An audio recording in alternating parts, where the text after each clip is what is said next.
Isang pinagpalang hapon sa kaibigan. Kaibigan, ngayong hapon samahan niyo ako mag-review ng isang pagkain pang diabetes, no? Itong keto coffee donut. Ayan, no? So ito ay nabibili natin online. Pwede niyo rin bilhin to. Ilalagay ko lang diyan sa description, no?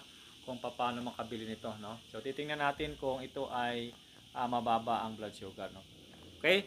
So pero bago 'yan, magsusukat muna ako ng aking blood sugar.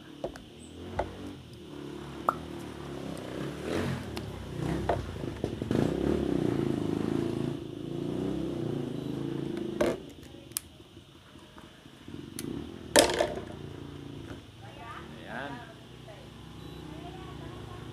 So ito ang aking blood sugar ngayon.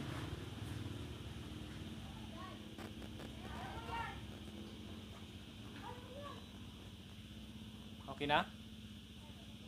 Okay, so nakikita ba dyan? Yan ang aking blood sugar ngayon, 106, no?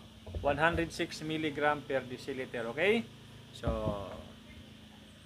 kakain muna tayo. Ayan.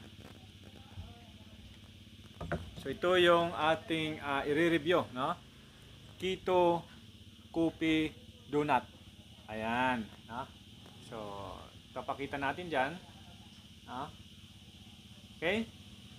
So, ayan siya. No? Mabibili natin to online kung gusto nyo. No? Nasa description natin. Okay? So, ito na. Ayan.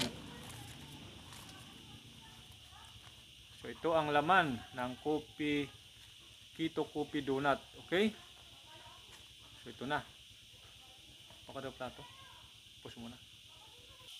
Okay, so ito na yung ating keto coffee. Ayan, no? May mga, siyempre may mga, ano din, sapin. Okay, so apat ang laman, no? So tingnan natin kung ilan ang magiging increase ng aking blood sugar, okay?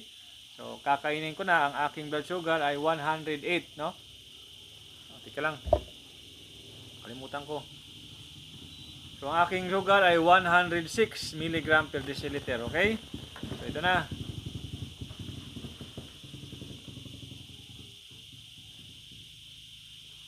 Masarap, kaibigan.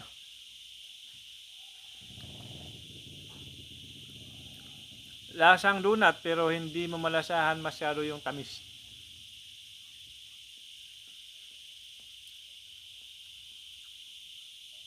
Ayan. Talagang namimiss ko mo kumain ng donut. Ito na.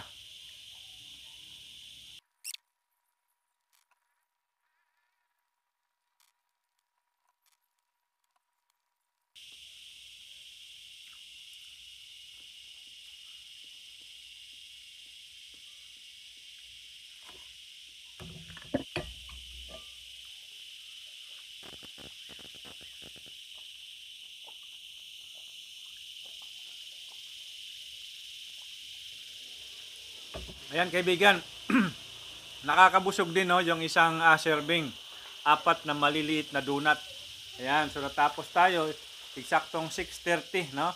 6:30 ng gabi, mamayang alas 7 ng gabi ay susukatin natin ang ating blood sugar para malaman natin kung ilan ang magiging increase, no?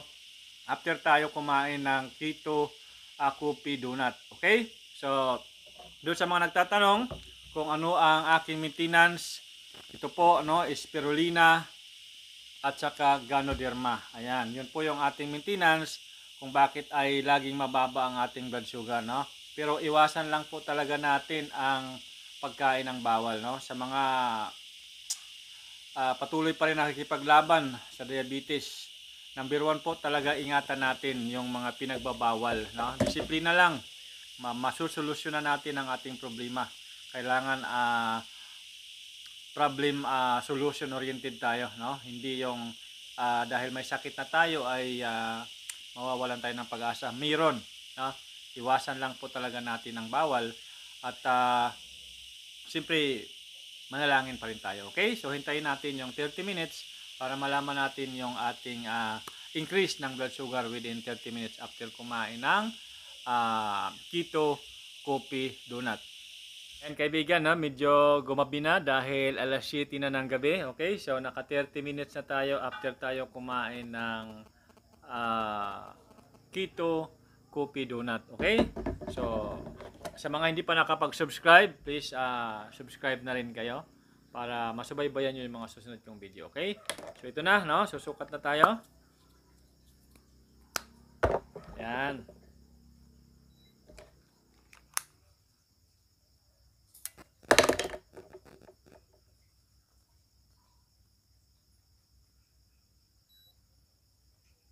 Ayan. Kitang-kita ba dyan? 106 kanina ang ating blood sugar bago tayo kumain. Okay, so ito na ang result. 120. No?